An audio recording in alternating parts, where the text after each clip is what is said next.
Property can be considered a marital asset, a marital liability, a non-marital asset, a non-marital liability, or perhaps both. One way something might be non-marital is if that particular asset was owned prior to the marriage. As a starting point, that asset would be considered non-marital since it was owned prior to the marriage.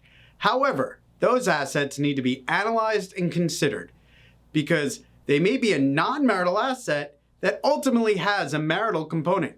For example, if there was a non-marital house that had a non-marital mortgage, that during the marriage, that non-marital mortgage was paid down with marital monies or marital income, that can create a marital component. It doesn't necessarily convert the asset to a marital asset, but it can create a marital component. The other thing we need to consider is the type of asset that existed prior to the marriage, because different assets are analyzed in different ways. For example, a bank account may be analyzed differently than a brokerage account, which may be analyzed different than a retirement account. All of these accounts may be analyzed differently because of the nature of the asset and because generally what we're trying to do is achieve equity and what is fair. And each asset has different traits that may lead to different equities.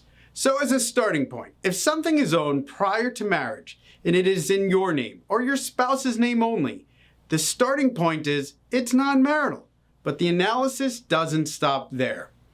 Through our process, we assist parties in determining, identifying, and valuing all non-marital and marital assets and liabilities.